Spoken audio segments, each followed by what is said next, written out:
Breaking news చూస్తున్నాం. Trump కి వ్యతిరేకంగా మరోసారి అమెరికన్ రోడ్డెక్కారు.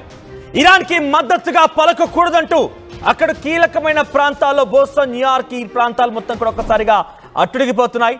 ఏమయ్యా ట్రంప్, అక్కడెక్కడ యుద్ధం జరుగుతుంటే ఇక్కడ నీకెందుకు, నువ్వెందుకు అక్కడికి పోయి తలదూర్చావు, ఇప్పుడు మన దగ్గర ఎందుకు ఇంత విపత్కర పరిస్థితి తీసుకొచ్చావు, మన దగ్గర ఈ భద్రత ఏంటి, ఈ యొక్క సెక్షన్లు ఏంటి, మమ్మల్ని నియంత్రించడం ఏంటి అని చెప్పి అక్కడి ప్రజలంతా కూడా ఒకసారిగా ట్రంప్ కి వ్యతిరేకంగా నినాదాలు చేయడం మొదలుపెట్టారు. ఇరాన్ కి పెద్ద ఎత్తున అక్కడి సంఖ్యలో ప్రజలు మద్దతుగా ఆందోళన చేపడుతున్నారు.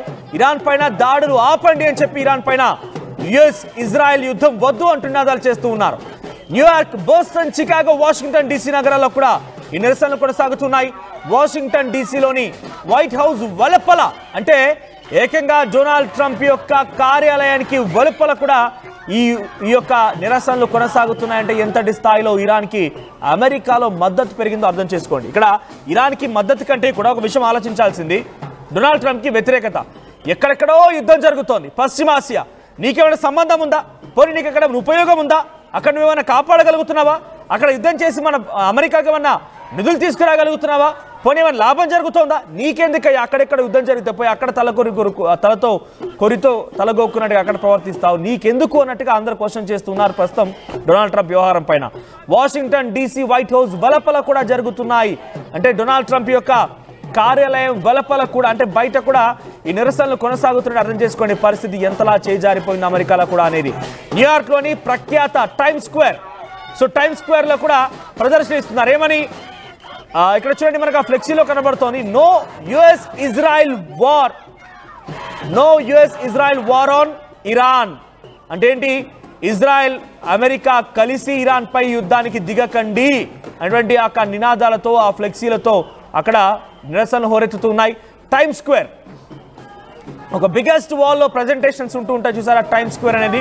సో అమెరికాలో టైమ్ స్క్వేర్లో కూడా no US Israel war on America అనేటువంటి నినాదాలతో అక్కడ కూడా ప్రదర్శనలు ఇస్తూ ఉన్నారు కొంతమంది ఇరాన్ మద్దతుదారులు. సో ప్రస్తుతానికి ఇజ్రాయెల్కి మద్దతు ఇవ్వడం మానుకోవాలంటూ ట్రంప్కి సూచనలు చేస్తున్నారు.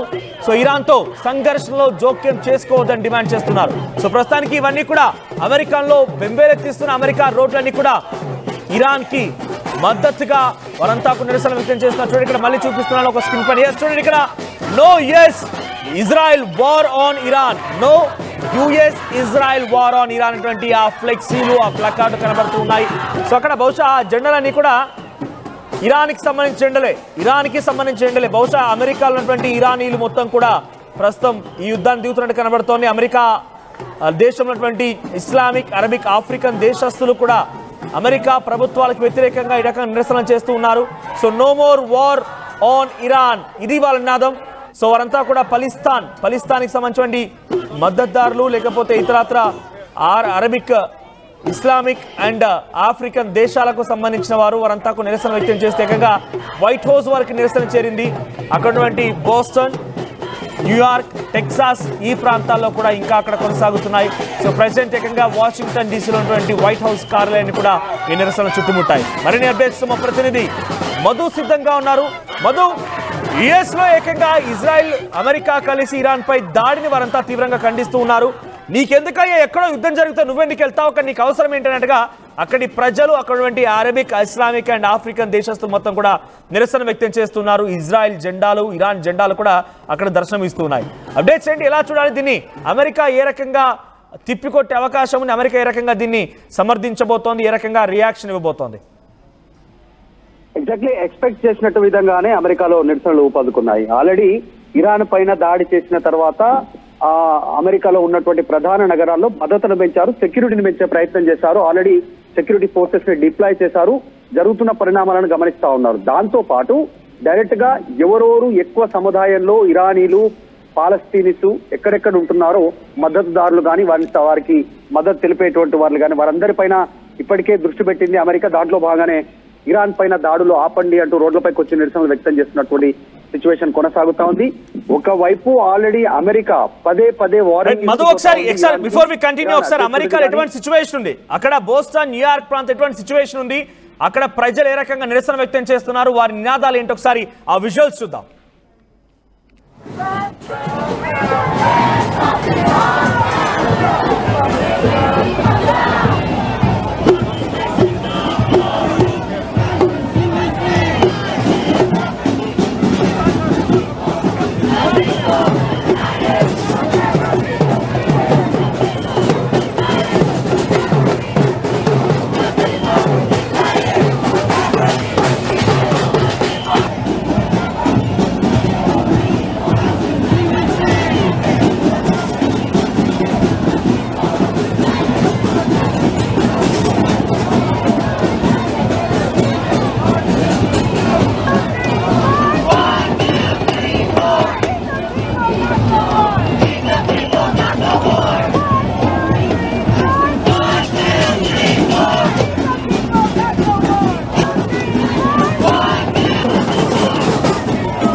రైట్, ఇది అక్కడ నిరసన గలానికి సంబంధించిన అంశం. 1 2 3 4 there is no war on Iran అంటూ వారు మాట్లాడుతూ ఉన్నారు. వీరంతా నినాదాలు చేస్తూ ఏకంగా వైట్ హౌస్ కార్యాలయం వరకు చేరుకున్నారు. చూసారు కదా, ఆ వీధుల వెంట పెద్ద ఎత్తున కొన్ని వందలాది మంది, వేలాది మంది నిరసన వ్యక్తం చేస్తున్నారు.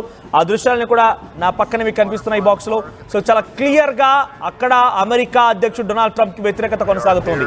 ఎస్ మధు కంటిన్యూ అవుతున్నారు. మధు, సో ఈ నిరసనని, ఈ యొక్క వ్యతిరేకతని డొనాల్డ్ ట్రంప్ ఎలా చూడబోతున్నారు, ఎలా దీనికి రియాక్షన్ ఇవ్వబోతున్నారు ఆయన? ఎగ్జాక్ట్, ఆల్రెడీ ఇప్పటికే హెచ్చరికలు జారీ చేశారు ఇరాన్ పైన, కాబట్టి అదే స్టాండ్ పైన ఉండే అవకాశం ఉంది. మరిన్ని దాడులు చేస్తామని స్టేట్మెంట్ చేసిన నేపథ్యంలో నిరసనలు వ్యక్తమవుతున్నాయి.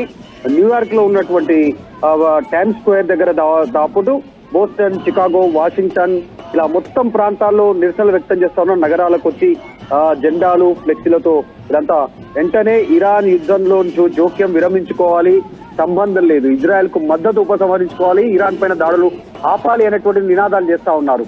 ఇప్పుడు రెండవసారి ట్రంప్ అధికారంలోకి వచ్చిన తర్వాత జనాలు రోడ్లపైకి వచ్చి నిరసన వ్యక్తం చేస్తున్నటువంటి సంఘటన. ఒకసారేమో అమెరికా సొంత ప్రజలే, అక్కడ సిటిజన్సే ట్రంప్ కి వ్యతిరేకంగా షార్ట్ పీరియడ్ లోనే అధికారంలోకి వచ్చిన నిరసన వ్యక్తం చేస్తే, ఇప్పుడు యుద్ధంలో మీ ఇన్వాల్వ్మెంట్ తగ్గించుకోండి, ఇరాన్ పైన యుద్ధాన్ని ఆపండి, ఇజ్రాయెల్ కు మద్దతు కూడా ఇవ్వద్దు అనేటువంటి డిమాండ్ తెరపైకి తెస్తా ఉన్నటువంటి సిచ్యువేషన్ ఉంది. మనం కొన్ని రోజుల క్రితమే చూసాం. ఇలాంటి ఉద్రిక్త పరిస్థితులు ఉన్న నేపథ్యంలోనే పాలస్తీన్స్ ఇజ్రాయెల్ కి సంబంధించినటువంటి ఎంబసీ లోపలికి వెళ్లి ఒక వ్యక్తి పైన దాడి చేసినటువంటి ఘటన. ఇది రెండవ ఘటన.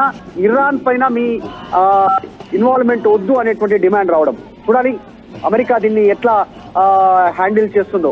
ఇప్పటికే అలర్ట్ జారీ చేశారు. అమెరికాలో ఉన్న ప్రధాన నగరాల్లో ఎవరు కూడా రోడ్లపైకి వచ్చి నిరసన వ్యక్తం చేయొద్దు, ఆందోళనలు చేయొద్దు అనేటువంటిది ముందుగానే గమనించారు. అందులో బాగానే అలర్ట్ జారీ చేశారు. ఈ రోజు రోడ్డుపైకి వచ్చారు. వీరిపైన ఎలాంటి చర్య తీసుకుంటుంది, అమెరికా వైఖరి ఎలా ఉంటుంది అనేటువంటిది చూడాలి ఈ డిమాండ్ పైన. బట్ అంటే చాలా క్లియర్ గా ఇరాన్ పైన డొనాల్డ్ ట్రంప్ భీకరంగా దాడులు చేశారు. ఇంకా కూడా చాలా టార్గెట్స్ ఉన్నాయి. Left over, many more targets are left over అంటూ ఉన్నారు ఆయన. సో అటు Russia, China, North Korea, Kim అందరూ ఎంటర్ అయినా కూడా డొనాల్డ్ ట్రంప్ ఎట్టి పరిస్థితిలో తగ్గను అనేటువంటి మాట వినిపిస్తూ ఉన్నారు. కానీ ఆయనకి లోపల అంతర్యుద్ధం మొదలైంది. ఆయనకి తన దేశస్తులు, తన దేశం నుండి వారంతా కూడా నిరసన వ్యక్తం చేస్తూ, నిరసన గలాన్ని వ్యక్తం చేస్తూ వైట్ హౌస్ కార్యాలయం వరకు చేరుకున్నారు. అంతర్యుద్ధంలో భాగంగా లాస్ ఏంజలస్, కాలిఫోర్నియా మొత్తం కూడా మండిపోయింది. ఐసీఈకి వ్యతిరేకంగా వారంతా నినాదాలు చేశారు. అది కొంత ముగింపు పలకక మునిపే మరోసారి ఈ రకమైన నిరసనలు వ్యక్తమవుతున్నాయి. సో దీన్ని డొనాల్డ్ ట్రంప్ ఏ రకంగా కట్టుదిట్టం చేయొచ్చు, ఆయన ఏమాత్రం వెనక్కి తగ్గే అవకాశం ఉందా?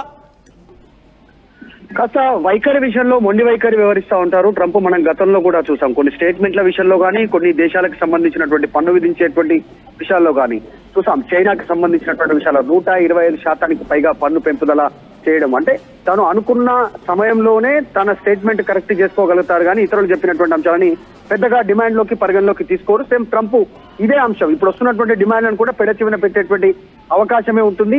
ఇరాన్ విషయంలో తీసుకున్నటువంటి నిర్ణయం చాలా ఆలోచించి సమావేశాల తర్వాత నిర్ణయం తీసుకొని యుద్ధానికి బయలుదేరే ముందు కూడా ఉదయం 4:30 అధికారులతో సమావేశం అయిన తర్వాతనే అటాక్ జరిగింది ట్రంప్. సో చాలా స్పష్టమైన నిర్ణయం తీసుకున్నారు ఇరాన్ విషయంలో. కాబట్టి ఇస్తున్నటువంటి డిమాండ్లను, నిరసనల్ని పెద్దగా పట్టించుకునే అవకాశం ఉండకపోవచ్చు. ట్రంప్ వైఖరి చూస్తే అలాగే ఉంటుంది. సాధారణంగా ఎవరి మాట వినరు, ఎవరి మాటను పక్కకు పెడచెవిన పెట్టేటువంటి పరిస్థితి. కిమ్ తర్వాత వ్లాదిమిర్ పుతిన్ వీరి అంశాలను కూడా పెద్దగా సీరియస్ గా తీసుకున్నట్టుగా కనిపించట్లేదు. అక్కడ నుంచి హెచ్చరికలు ఉన్నా దాడులు చేయడానికి ఇంకా మరిన్ని నిర్దేశించుకున్నటువంటి స్థావరాలు ఉన్నాయి, టార్గెట్లు ఉన్నాయి, వాటిని కంప్లీట్ చేస్తామంటున్నారు. వీళ్ళంతా రోడ్లపైకి వచ్చినటువంటి నేపథ్యంలో వీరి డిమాండ్స్ ని New York, Boston, Chicago, Washington, DC నగరాల్లో వస్తున్నటువంటి నిరసనలు పెద్దగా పట్టించుకునేటువంటి అవకాశం ఉండకపోవచ్చు.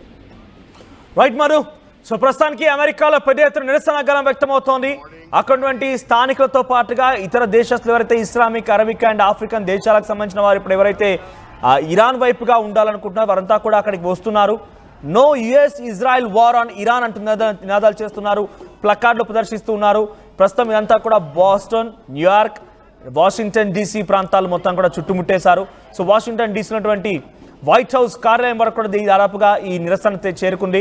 So Chicago, Washington DC, New York, Boston ప్రాంతాల్లో ప్రస్తుతానికి ఇజ్రాయెల్కి వ్యతిరేకంగా, అమెరికాకి వ్యతిరేకంగా ఇరాన్ పైన దాడి చేయాల్సిన అవసరం లేదనేటువంటి మాటల్ని అక్కడ వినిపిస్తూ ఉన్నారు.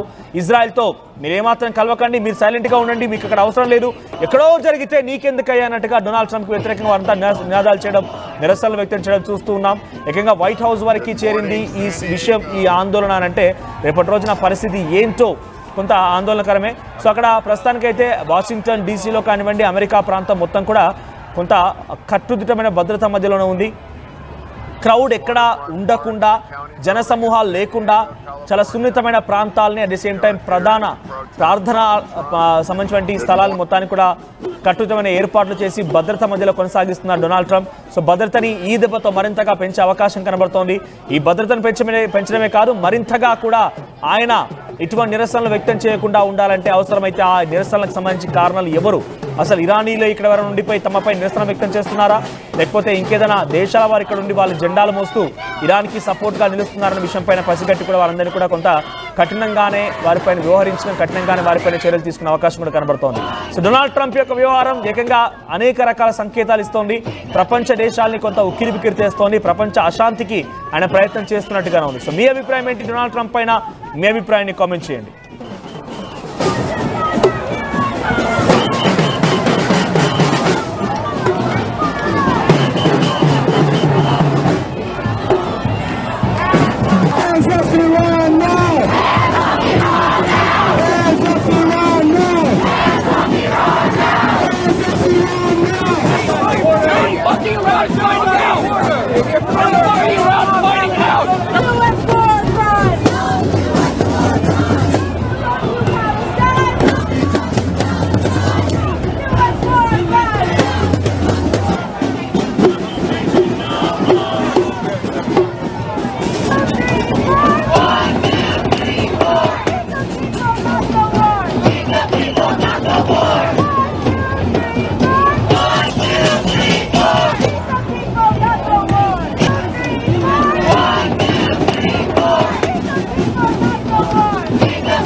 తెలుగులో న్యూస్ కి ఫాస్టెస్ట్ యాప్ ఇప్పుడు టోటలీ న్యూ అవతార్లో జస్ట్ 5 seconds లో కంప్లీట్ న్యూస్.